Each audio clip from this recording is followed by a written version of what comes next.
Hello दोस्तों, नमस्कार। Study portal में आप सबका स्वागत है। मैं आपका साथी और गाइड डॉक्टर विजय। दोस्तों, आज का हमारा लेक्चर रहेगा गुलाम वंश, जिसको आप लोग इंग्लिश में स्लेव डायनेस्टी बोलते हो। गुलाम वंश का कार्यकाल, उसके कितने राजा हुए, क्या क्या यहाँ पर काम हुए और पूरे के पूरे चैप्टर में से कौन से क्वेश्चन पूछे जाते हैं, उन सभी चीजों पर डिस्कस करेंगे। अब हम धीरे धीरे करके, पहले हमने एंशिएंट हिस्ट्री को डिस्कस किया, पूरा कंप्लीट हो चुका है 13 लेक्चर में। उसके बाद हम मिडवल को शुरू कर चुके हैं, जिसके 2 लेक्चर आपके आ चुके हैं, चाहे गजनवी का हो चाहे मोहम्मद गोरी का काल हो। अब हम धीरे धीरे करके मिडवल हिस्ट्री को पूरा करेंगे और मॉडर्न हिस्ट्री का क्रैश कोर्स ऑलरेडी आ चुका है। तो तीनों पार्ट का हिस्ट्री आपके लिए जल्दी ही पूरा हो जाएगा। पिछले वाले नहीं देखे हो तो वीडियो के डिस्क्रिप्शन में लिंक है और चैनल पर प्लेलिस्ट बनी हुई है, वहां जाकर आप लोग एंशिएंट हिस्ट्री की अलग प्लेलिस्ट बना रखी है मैंने, मॉडर्न की अलग और मिडवल की अलग, वहां देख लीजिए। आइए शुरू करते हैं। शुरू करने से पहले जितने भी एग्जाम टीचिंग में हैं, KVS, DSSP, CTET, NVS, STET, UP TET, super TET, Haryana TET और आपके यूजीसी नेट वगैरह, सबका स्टडी मटेरियल बाय कोरियर जाता है। इस तरीके की बुकलेट पूरे इंडिया में आप लोगों को मिलती है। जहां भी चाहें आप अपने घर बैठे इनको मंगवा करके आराम से तैयारी कर सकते हैं।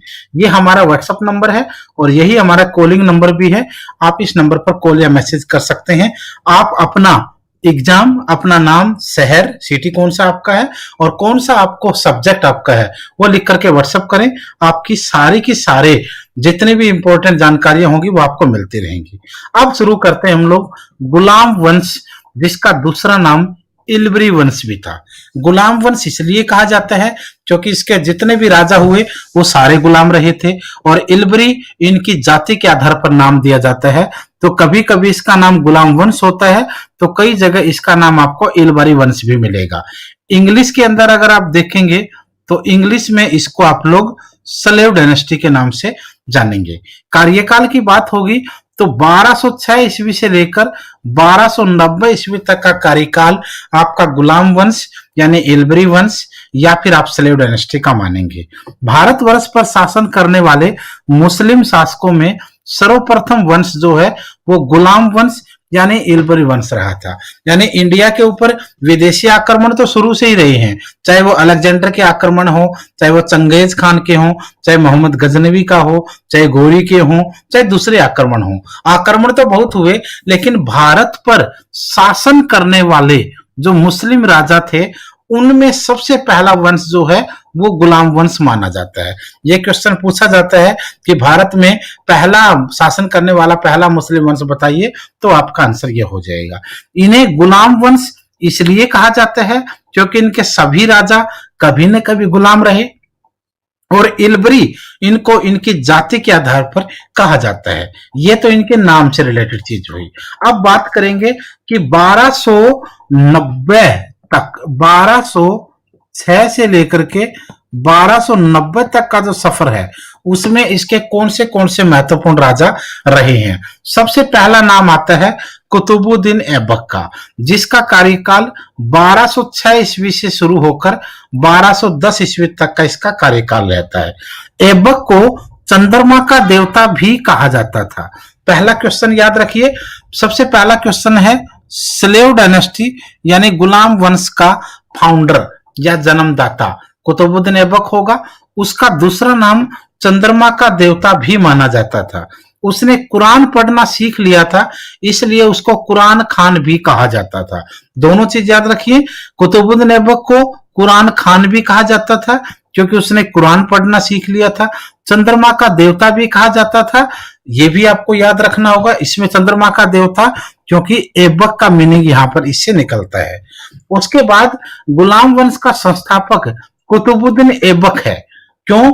क्योंकि गुलाम वंश का संस्थापक ये व्यक्ति इसलिए था क्योंकि 1205 ईस्वी में मोहम्मद गोरी जब भारत के वापस अपनी गजनी की राजधानी के लिए निकला, तो क्योंकि जब आप देखोगे 1192 ईस्वी के तराइन या तरावड़ी के दूसरे युद्ध में गोरी ने पृथ्वीराज चौहान को जब हरा दिया तो गोरी का भारत में एक अलग सा साम्राज्य बन गया।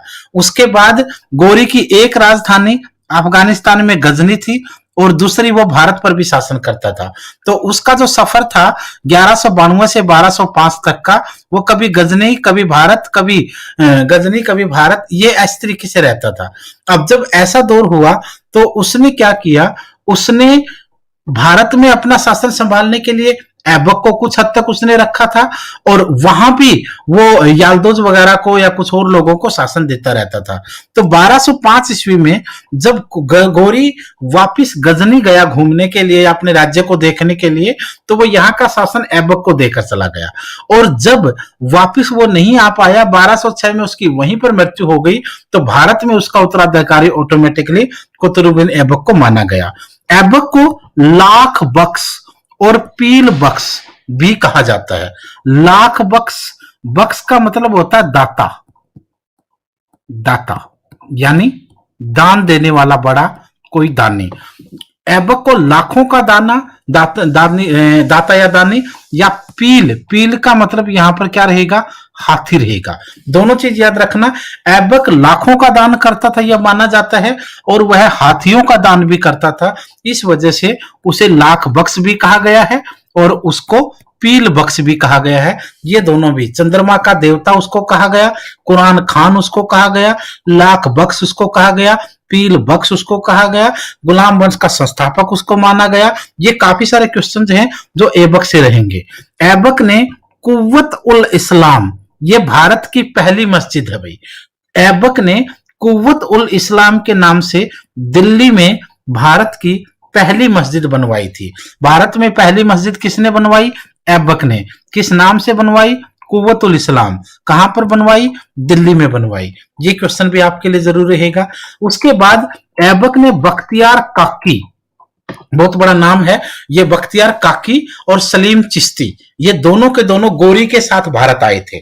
और जब गोरी का साम्राज्य भारत में चलता रहा तो इन लोगों को भी भारत में कोई नहीं रोक सकता था।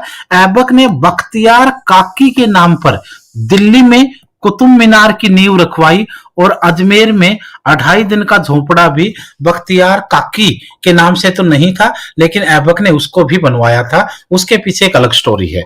सबसे पहले याद रखना, ऐबक ने बख्तियार काकी के नाम से, कुतुब मीनार किसके नाम से बनाया गया है, बख्तियार काकी के नाम से, लेकिन ऐबक ने कुतुब मीनार की सिर्फ नींव रखवाई थी, निर्माण कार्य शुरू करवाया था, पूरा करवाने वाला आगे इल्तुतमिश आएगा।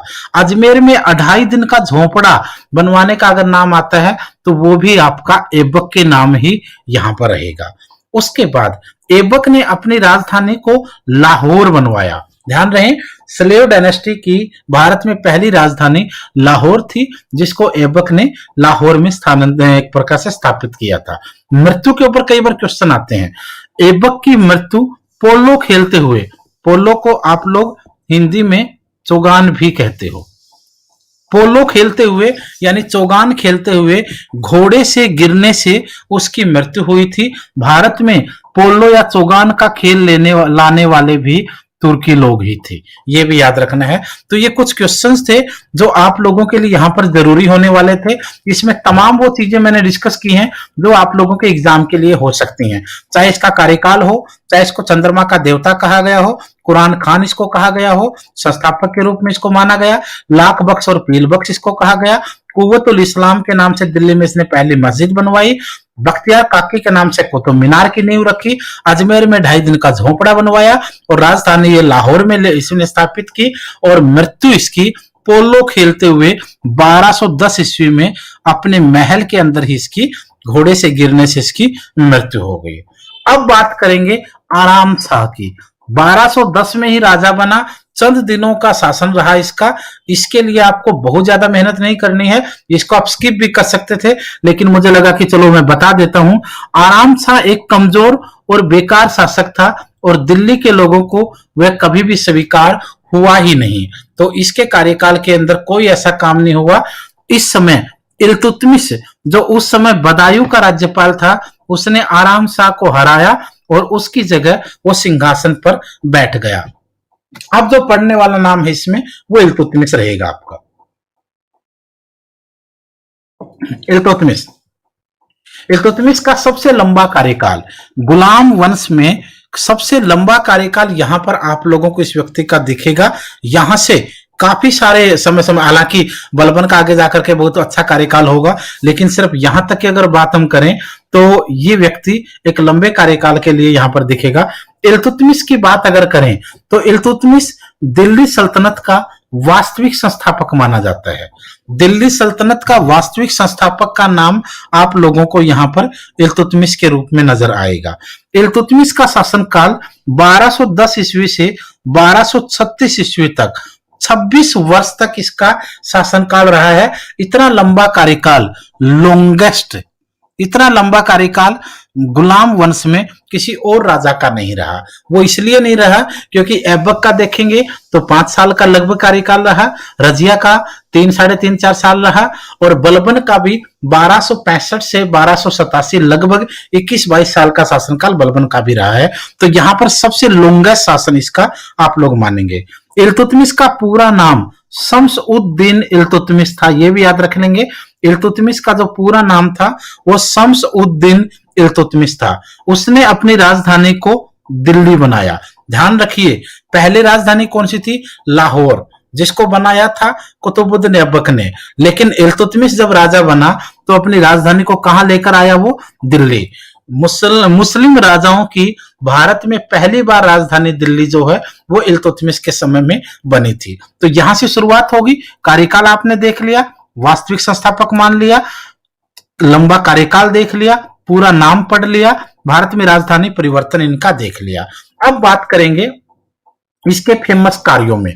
इसके सबसे फेमस कार्यों में पहला ही काम आता है इक्ता प्रणाली। इक्ता सिस्टम जिसको कहते हैं, इक्ता सिस्टम। इक्ता प्रणाली, इल्तुतमिश ने इक्ता प्रणाली प्रारंभ की। इक्ता का अर्थ है धन के स्थान पर तनख्वाह के रूप में भूमि प्रदान करना। वास्तव में देखा जाए तो इक्ता जो है वो एक भूमि का टुकड़ा होती है। इक्ता भूमि का टुकड़ा होता है। आप, मैं इसको बता देता हूं आपको डिटेल में। जैसे इस तरीके से आप देखेंगे, अगर मान लो राजा के कार्यकाल में ये जमीन है सारी, इस भूमि, जितनी भी भूमि उसके पास है, वो अपने बड़े बड़े कर्मचारी, अधिकारियों, वजीरों, मंत्रियों को क्या करता था? तनख्वाह नगद नहीं देता था। यहां पर इस पूरे राज्य की जो भूमि होती थी इसके कुछ टुकड़े बांट लिए जाते थे, और इस तरीके से पूरे राज्य की भूमि को कुछ टुकड़ों में बांट लिया जाता था। जैसे देश में देखोगे, भारत राज्यों में बंटा है, राज्य जिलों में बंटे हैं, जिले ब्लॉकों में बंटे हुए हैं, ब्लॉक गांव में, गांव वार्ड्स में, इस तरीके से। अब जैसे ये है, अब ये क्या है? इक्ता प्रणाली में ये जो है, जैसे ये है 1 नंबर इक्ता, इक्ता नंबर 2, इक्ता नंबर 3, इक्ता नंबर 4, और इस तरीके से है ये इक्ता। अब ये राजा क्या करता था? मान लो कोई व्यक्ति वजीर के पद पर है, वह उसको सैलरी ना नगद ना दे करके उसको एक इक्ता दे देता था। मान लो कोई भी व्यक्ति है, जैसे मान लो इस व्यक्ति का नाम है राहुल। ये राहुल इल्तुतमिश के समय में वजीर है। वजीर के पद पर रहते हुए जो काम करेगा उसके बदले में क्या मिल गया? राजा को इक्ता नंबर 1 दे दिया वजीर को राजा ने। अब इस इक्ता में क्या करेगा? इस इक्ता में उसके 2 काम होंगे, काम नंबर 1 और काम नंबर 2। पहला काम क्या होगा? Law and order. राज्य में इस इक्ता में लॉ एंड ऑर्डर को मेंटेन करना किसका काम है? इस व्यक्ति का है जिसको ये इक्ता मिल गया। दूसरा काम टैक्स कलेक्शन, कर इकट्ठा करना। ये 2 काम हो गए। यानी इल्तुतमिश ने इस वजीर को वजीर होने की वजह से तनख्वाह ना देकर इसको इक्ता दे दिया। इसने इक्ता तो ले लिया, लेकिन वजीर के काम के साथ साथ 2 काम और मिल गए। एक अपने इक्ता के अंदर लॉ एंड ऑर्डर, और दूसरा टैक्स कलेक्शन। और राजा के पास सबसे इंपॉर्टेंट यही थे। उसको ऐसे लोग चाहिए जो विश्वसनीय हो और लॉ एंड ऑर्डर को मेंटेन करें। अगर हर इक्ता में कानून व्यवस्था होगी तो राजा को कोई दिक्कत नहीं है। हर इक्ता से अगर टैक्स हटा रहेगा तो भी राजा को कोई दिक्कत नहीं है। यानी जो व्यक्ति विश्वसनीय चाहिए था उसको उसने वजीर भी बना दिया, उससे वो लॉ एंड ऑर्डर मेंटेन भी करवाता रहा और उससे टैक्स भी लेता रहा। ये एक सबसे जबरदस्त नीति जो है वो इल्तुतमिश ने अपनाई थी, जो काफी ज्यादा कामयाब रही। यानी इक्ता का मतलब भूमि का टुकड़ा है।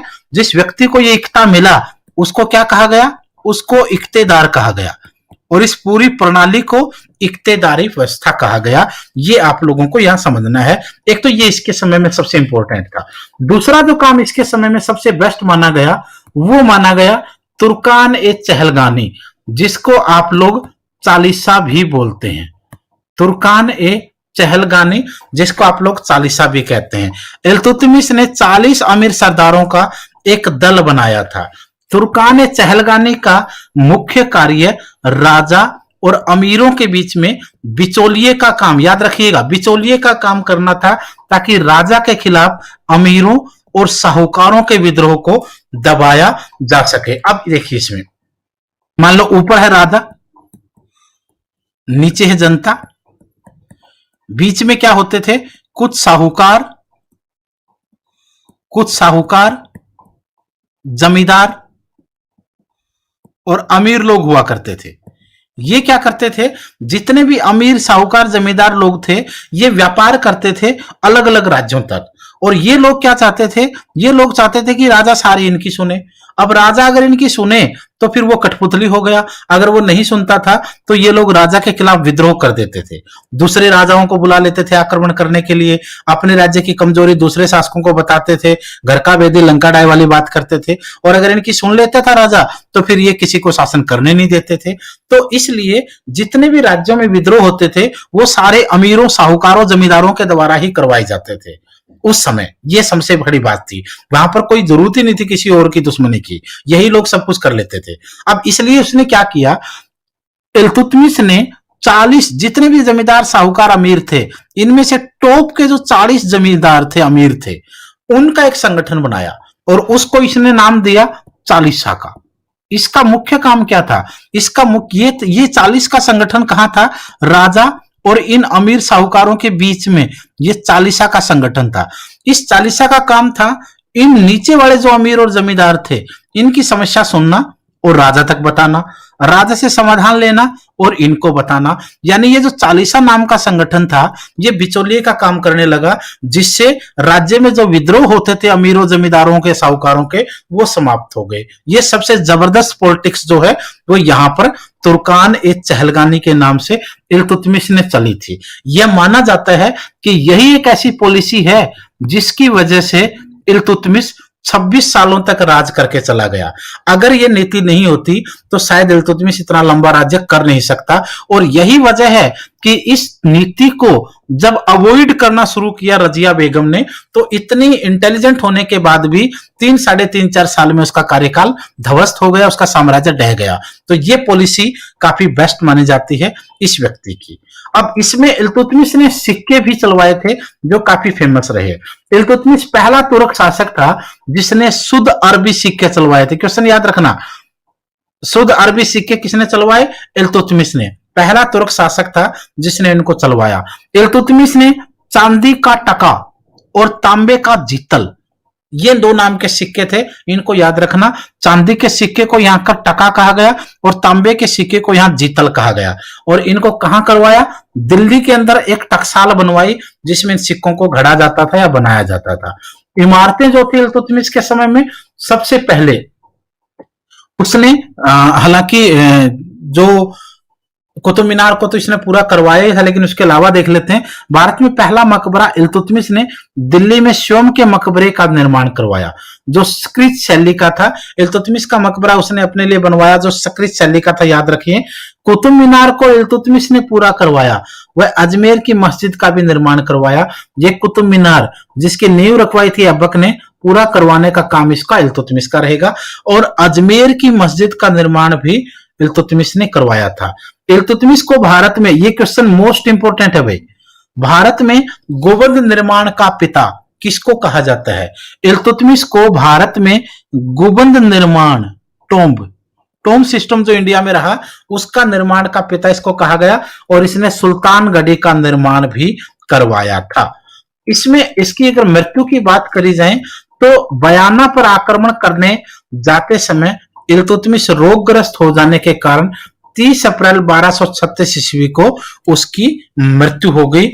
पहले आपने ऐबक का कार्यकाल देखा, फिर आपने इल्तुतमिश का पढ़ा। इल्तुतमिश में भी आपके लिए बहुत सारे क्वेश्चन ऐसे रहेंगे जो पूछे जाएंगे, चाहे उसका कार्यकाल पूछ लें, चाहे वास्तविक संस्थापक वाला क्वेश्चन हो, चाहे उसमें उसका ओरिजिनल नाम पूछ लें। उसके साथ भारत में दिल्ली राजधानी बनाने का क्वेश्चन उसका आता है। एकता प्रणाली के बारे में भी आपको याद रखना है। तुर्कान चहलगान चालीसा को भी आपको समझना है। इसके साथ साथ इल्तुतमिश के सिक्के, जो शुद्ध अरबी सिक्के उसने चलाए वो भी रहेगा। चांदी का टका और जीतल का नाम भी रहेगा तांबे का। दिल्ली की टकसाल की स्थापना का क्वेश्चन भी होगा। इमारतों में उसका खुद का मकबरा हो, चाहे कुतुब मीनार का निर्माण पूरा करना हो, अजमेर की मस्जिद हो, या गोवंश निर्माण का उसको पिता माना जाए, ये क्वेश्चन भी रहेंगे। और मृत्यु वाला क्वेश्चन भी आपको इसका याद रखना है। तो यहां तक जो है वो इल्तुतमिश है। उसके बाद एक छोटा सा कार्यकाल आपको मिलेगा फिरोज शाह का। फिरोज शाह इल्तुतमिश का बेटा था। फिरोज शाह, बहरम शाह और रजिया, ये कार्यकाल, ये तीन लोग इल्तुतमिश की जिंदगी में बहुत बड़ा रोल प्ले करते हैं, क्योंकि फिरोज शाह बड़ा बेटा, बहरम शाह छोटा बेटा और रजिया इनके बीच में पुत्री के रूप में।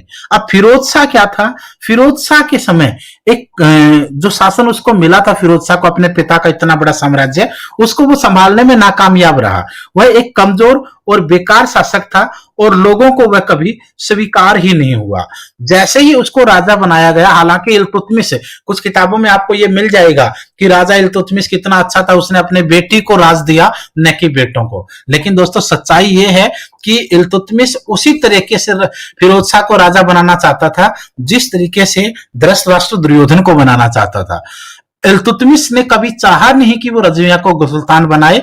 उसका एकमात्र उद्देश्य था फिरोज शाह को राजा बनाना। लेकिन फिरोज शाह इतना लायक था ही नहीं कि इल्तुतमिश उसको गद्दी कंप्लीट रूप से सौंप जाता। हालांकि उसने अपनी गद्दी फिरोज शाह को सौंपी, लेकिन फिरोज शाह को जब गद्दी मिली तो राज्य में विद्रोह होने लगे और अमीरों साहूकारों ने फिरोज शाह के खिलाफ आंदोलन शुरू कर दिए और इतने ज्यादा विद्रोह हुए जिसका फायदा आमतौर पर रजिया के द्वारा उठाया गया और रजिया ने उन सभी अमीरों जमींदारों का साथ लेकर के फिरोज शाह का तख्ता पलट कर दिया और अपने ही भाई को सत्ता से बेदखल करके रजिया सुल्तान के रूप में छा गई। आइए देखते हैं रजिया सुल्तान का शासनकाल। 1236 ईस्वी से 1240 ईस्वी तक का शासनकाल रजिया सुल्तान का है। रजिया इल्तुतमिश की पुत्री थी और अपने भाई फिरोज शाह के बाद वह राजगद्दी पर बैठी थी। नाम याद रखिएगा, एक फिरोज शाह नाम याद रखना है, एक बहरम शाह नाम याद रखना है, एक अल्तुनिय नाम याद रखना है और एक नाम याद रखना आपको जमालुद्दीन याकरित। ये नाम आपके लिए मोस्ट इंपोर्टेंट। इल्तुतमिश रजिया का पिता था, बहरम शाह रजिया का भाई था,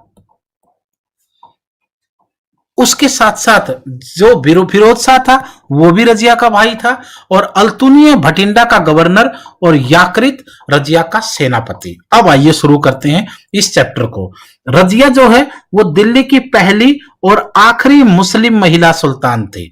दिल्ली की गद्दी पर बैठने वाली पहली और आखिरी मुस्लिम महिला सुल्तान थी रजिया।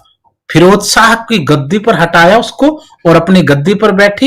इल्तुतमिश की बेटी थी, दिल्ली की पहली और आखिरी मुस्लिम महिला सुल्तान थी। अब उसके कामों को देखते हैं। ये कहा जाता है कि रजिया के काम बहुत अद्भुत थे। रजिया सुल्तान ने पर्दा प्रथा का विरोध किया। काम नंबर 1 जिसके कारण वो फेमस हुई, उसने महिलाओं में पर्दा प्रथा का विरोध का बिगुल बजाया। दूसरा काम, पुरुषों की पोशाक पहनना शुरू किया। महिला सशक्तिकरण, जिसको आप लोग वुमेन एम्पावरमेंट बोलते हो, उसकी पहली महिला भारत के अंदर दिखी आप लोगों को, जिसने पुरुषों की पोशाक, वो काम उसने उस समय किए जो आज हमारे समाज में काफी फेमस है। तीसरा काम था, रजिया सुल्तान हाथी और घोड़ों की सवारी करके राज्य का दौरा उसने शुरू कर दिया। आमतौर पर उस समय महिलाओं को पर्दे में रहना होता था, पुरुषों की पोशाक पहनने के बारे में सोच ही नहीं सकती थी और हाथी और घोड़े की सवारी महिलाओं को मना थी। तीनों वो काम किए जो महिलाओं के अगेंस्ट माने जाते थे। यहां से रजिया सुल्तान की जो प्रतिभा थी और उसकी जो ख्याति थी, जो पॉपुलैरिटी थी, वो जबरदस्त तरीके से बढ़ने लगी। रजिया के पतन के जो कारण आप देखेंगे तो काफी सारे कारण माने जाते हैं। इतिहासकार तो ये भी बोलते हैं कि उसका नारी होना उसके पतन का कारण था। बिल्कुल हो सकता है, क्योंकि एक ऐसे समय में वो महिला के रूप में गद्दी पर बैठी जब महिला को राजा का पद तो छोड़िए, महिला को चार दीवारी से बाहर निकलना भी पॉसिबल उस समय के मुस्लिम साम्राज्य में नहीं था। अब ऐसी स्थिति में आप देखोगे तो ये भी एक रीजन माना जाता है। लेकिन अगर सच्चाई आप ध्यान से देखेंगे तो उसके पीछे मैं एक स्टोरी आपको बताता हूं। रजिया ने क्या किया, रजिया के समय में सबसे बड़ी जो कमी रजिया की रही वो रही चालीसा। चालीसा चालीसा नाम का जो संगठन है वो इसकी कमजोरी रही, क्योंकि रजिया ने चालीसा नाम के संगठन जो इसके पिता ने बनाया था उस संगठन को इसने इग्नोर करना शुरू कर दिया। क्योंकि इल्तुतमिश के समय में चालीसा संगठन था जो राज्य के अमीरों को खुश रखता था। अब उसकी वजह से कोई विद्रोह नहीं होता था। रजिया ने क्या करा, इस संगठन को इग्नोर करना शुरू कर दिया, जिसकी वजह से इस संगठन के जमींदार भी नाराज हुए, अमीर और साहूकार, और राज्य के बाकी अमीर और साहूकारों का समझौता, कोई सॉल्यूशन नहीं हुआ समस्या का, तो वो भी इसके खिलाफ हो गए, जिसकी वजह से राज्य में बड़े स्तर पर विद्रोह होने लगे। दूसरी चीज एक और देखेंगे, रजिया ने अपना जो सेनापति बनाया वो था याकृत। कुछ किताबों में इसको याकूत भी लिखते हैं। याकृत, जमालुद्दीन याकृत इसका पूरा नाम था। कुछ नाटकों में, सीरियलों में, फिल्मों में देखोगे तो कुछ भी नाम डाल देते हैं, लेकिन एक्चुअल जो नाम था वो था जमालुद्दीन याकृत। इसको इसने रजिया ने अपना क्या बना दिया, इसको रजिया ने अपना सेनापति बना दिया। पहले क्या होता था, राजा तक चालीसा के सरदार पहुंच जाते थे, लेकिन जब ये सेनापति बना तो इस व्यक्ति ने चालीसा के बीच में और राजा के बीच में कनेक्शन को डिस्कनेक्ट कर दिया। सारे के सारे सरदार इस तक पहुंचने लगे, ये अपनी बात रजिया तक पहुंचाता नहीं, और बहुत बड़ा एक प्रकार से गैप आ गया अमीरों के बीच में और रजिया के बीच में, जिसकी वजह से पूरे राज्य में विद्रोह होने लगे। रजिया के खिलाफ किसी भी एरिया में विद्रोह होता, रजिया और याकृत अपनी सेना को लेकर वहां जाते, वहां पर युद्ध करते, वहां की जनता को, सेनाओं को, विद्रोहियों को मारते और वापस आ जाते। जैसे जैसे सेना वापस आती दूसरी जगह विद्रोह शुरू हो जाता, फिर यहां वो जाते, फिर तीसरी जगह हो जाता। यह कहा जाता कि रजिया का जो शासनकाल था वो ज्यादातर विद्रोहों से भरा रहा, और उसकी नींव किसने रखी, उसकी नींव रखी याकृत ने खुद ने। अमीरों ने चालीसा को इग्नोर किए जाने की वजह से रजिया ने खुद इस नींव को रख दिया। अब ये सारा काम जब होने लगा तो जितने भी अमीर और जमींदार और साहूकार थे, जब उनको लगा कि रजिया और याकृत उनको हर जगह हरा देते हैं, तो वो लोग क्या हुए, वो लोग गए भटिंडा। भटिंडा भटिंडा का उस समय जो गवर्नर था उसका नाम था अल्तुनिय। भटिंडा का गवर्नर उस समय था अल्तुनिय। अल्तुनिय भटिंडा का क्या था, गवर्नर था। जितने भी जमींदार और साहूकार थे वो सारे के सारे लोग मिलकर के अल्तुनिय के पास गए और उन्होंने कहा कि हम आपको समर्थन देते हैं, आप अपने आप को राजा डिक्लेयर कर दो, रजिया से अगर युद्ध होगा तो हम आपके साथ हैं, रजिया को मार डालेंगे और आपको हम राजा की गद्दी पर बैठा देंगे। अब जब ये बात हुई तो अल्तुनिय के उसी समय से राजा के सपने उसको आने लगे। वो खुश हो गया और उसने अपने आप को स्वतंत्र घोषित कर दिया। अल्तुनिय को कोई जरूरत नहीं थी रजिया के खिलाफ युद्ध की घोषणा करने की, उसके लिए इतना ही काफी था कि रजिया के समय में जो राज्यपाल का पद उसको मिला था, उसने राज्यपाल पद तक अपने आप को संतुष्ट नहीं रखा। उसने कहा कि मैं रजिया के द्वारा राज्यपाल नहीं हूं, मैं एक स्वतंत्र राजा हूं। अब जब स्वतंत्रता की उसने घोषणा कर दी और रजिया ने जो उसको राज्य दे रखा था, तो रजिया का तो युद्ध करना बनता था। तो रजिया, सुल्तान और याकृत यहां से भटिंडा के ऊपर आक्रमण करने के लिए निकल दिए।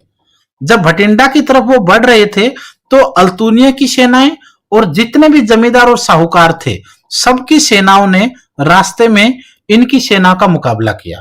जब यहां पर एक बड़ा युद्ध हुआ तो इस वार में, युद्ध में याकृत मारा गया और ये सेना जो है वो रजिया को पकड़ करके अल्तुनिय के सामने ले गई। रजिया बंदी बना रखी थी। अल्तुनिय ने रजिया के सामने दो शर्तें रखी। पहली शर्त शादी का प्रस्ताव और दूसरी शर्त थी मृत्युदंड। या तो मृत्युदंड के लिए तैयार हो जाओ या मेरे साथ शादी करो। रजिया के दिमाग में वही सोच थी कि जान है तो जहान है, और रजिया ने शादी का प्रस्ताव स्वीकार कर लिया। यहां पर अल्तुनिय और रजिया दोनों के बीच में शादी हो गई और ये शादी कहां पर हुई? भटिंडा के अंदर। यहां पर शादी करने के बाद जब दोनों के दोनों वापिस कहां पर आ रहे थे? जब दोनों के दोनों वापिस दिल्ली आ रहे थे तो हरियाणा में रास्ते में एक जगह है कैथल। 1240 में ये वापिस आ रहे थे, रास्ते में एक जगह है कैथल हरियाणा में। इस कैथल के पास एक छोटी सी सेना की टुकड़ी को लेकर के एक व्यक्ति बैठा था, बहरम शाह। बहरम शाह जो रजिया का छोटा भाई था, उसने अपनी सेना की टुकड़ी से अल्तुनिया और रजिया पर आक्रमण कर दिया और इन दोनों की हत्या यहां पर कर दी और इस तरीके से रजिया का यहां पतन हुआ और बहरम शाह ने अपने आप को राजा के रूप में डिक्लेयर कर दिया। ये आपका कार्यकाल रजिया का रहेगा। इसमें बहुत इंपॉर्टेंट चीजें आप लोगों को देखनी है। जमालुद्दीन याकृत पढ़ना है, अल्तुनिया का काम देखना पड़ेगा और क्या क्या वजह रही है बहरम शाह वगैरह की, वो सब आपको यहां पर देख लेनी है। ये था आपका रजिया का पतन। अब बात बहरम शाह को मिली गद्दी। बहरम शाह ने कुछ भी शासन नहीं किया, थोड़ा बहुत शासन किया, वो बलबन के कंट्रोल में ही रहा सब कुछ। अब हम बात करेंगे बलबन के कार्यकाल को लेकर के, क्योंकि 40 से लेकर 65 तक अमीर साहूकार राज्य करते रहे, कोई ढंग का शासक नहीं आया। फिर बारी आई 1265 से 1286 वाले काल की, जिसको आप लोग 87 तक ले जाते हैं कई बार। ये कार्यकाल जो है ये बलबन का रहा है। बलबन चालीसा का सदस्य था, यानी खुद चालीसा का सरदार था। खुद की रक्षा करने के लिए उसने इल्तुतमिश परिवार के सभी सदस्यों को मरवा डाला। यानी बलबन जो खुद चालीसा का सदस्य था, उसने धीरे धीरे करके अपने आप को मजबूत किया और बीच के कार्यकाल में भी जब लगभग 1240 से 65 तक बलबन के हाथ में बहुत चीज होती थी, अब उसने क्या किया, चापलूसी और शक्ति बढ़ा करके अपने आप को राजा के पद पर बैठा दिया और इल्तुतमिश परिवार के जितने भी लोग थे उन सबकी हत्याएं करवा दी। बलबन ने गद्दी पर बैठते ही सर्वप्रथम सुल्तान के पद की गरिमा कायम की और दिल्ली सल्तनत की सुरक्षा के प्रबंध कर दिए। वह कुरान के नियमों को शासन व्यवस्था का आधार मानता था। उसके अनुसार सुल्तान पृथ्वी पर ईश्वर का प्रतिनिधि होता है। ये चीज याद रख लेंगे। बलबन ने अपने आप को पृथ्वी पर भगवान का प्रतिनिधि, जिसको आप लोग कहते हैं एजेंट ऑफ गॉड, उसने अपने आप को भगवान का एजेंट धरती पर बुलाना शुरू कर दिया। बलबन ने सुल्तान के प्रतिष्ठा को स्थापित करने के लिए लोह और रक्त की नीति, आयरन एंड ब्लड की पॉलिसी, ये बहुत इंपॉर्टेंट रहेगा आपके लिए। लोह और रक्त की नीति ये आपकी सबसे इंपॉर्टेंट है। यह नीति उसने यहां पर लागू करी। उसने सिजदा और पैबोस जैसी व्यवस्थाएं भी लागू कर ली। ये एक विशेष प्रकार का सलाम होता है। इसमें आप देखोगे एक विशेष प्रकार का नमस्कार होता है, जिसमें घुटने कोहनियां दोनों जमीन पर होती है, मस्तक जमीन पर होता है। एक प्रकार से इसको आप लोग दंडवत प्रणाम की तरह भी मानते हैं। बलबन के दरबार में नौरोज त्योहार बहुत ज्यादा धूमधाम से मनाया जाता था। सिजदा, पैबोस और नौरोज, रक्त और लोह की नीति, ये सारे की सारी बलबन को इनका क्रेडिट जाता है और भगवान को के रूप में धरती पर भगवान का एजेंट अपने आप को बनवाया। बलबन ने अपने चचेरे भाई शेर खान को जहर देकर मरवा डाला था 1285 ईस्वी में। यहां पतन होगा इसका। 1285 ईस्वी में मंगोलों ने तैमूर खां के नेतृत्व में मुल्तान पर आक्रमण किया, जिसमें बलबन का पुत्र मोहम्मद मंगोलों से लड़ता हुआ मारा गया। अपने पुत्र की मृत्यु का बलबन को बहुत गहरा सदमा लगा और शीघ्र ही 1 वर्ष के अंदर ही बलबन की मृत्यु हो जाती है। यह भी आपको देखना है। फिर लास्ट में क्वेश्चन आता है आपका कैकुबाद का। कैकुबाद 1287 से लेकर के 1290 तक, कुछ मामलों में तो कर्मिवंश को अगर छोड़ दें तो कुछ मामलों में कैकुबाद को गुलाम वंश का आखिरी शक्तिशाली शासक के रूप में देखा जाता है। बलबन की मृत्यु के बाद अमीरों ने कैकुबाद, जो उस समय 17 वर्ष का ही था, उसको सुल्तान मनोनीत कर दिया। धीरे धीरे करके अपने शासन को वह कमजोर करता ही चला गया। उसके पास बहुत ज्यादा शक्तियां नहीं रही। तो इस तरीके से आपने 1206 ईस्वी से लेकर के 1290 ईस्वी तक का पूरा गुलाम वंश, इसको स्लेव डायनेस्टी बोलते हैं। ये आपने देखा। वीडियो में बहुत चीजें मैंने डिस्कस करने की कोशिश की है ताकि कोई चीज आपसे छूट ना जाए। अगली क्लास में आप लोगों के लिए जितना भी आपका पूरी स्टोरी होगी, गुल खिले तो सांस लो मुगलो, ये पूरे का पूरा, चाहे गुलाम हो, चाहे खिलजी हो, चाहे तुगलक वंश हो, चाहे सैयद हो, चाहे लोधी हो, चाहे गुलाम हो, उसके बाद मराठे, सिख, सब कुछ आपके लिए इस सीरीज में आने वाला है। तो आप लोग अगली वीडियो में हम लोग नेक्स्ट चैप्टर पढ़ेंगे। चैनल को सब्सक्राइब जरूर करते रहिए ताकि आप लोगों को सारी इंपॉर्टेंट जानकारी यहाँ पर मिलती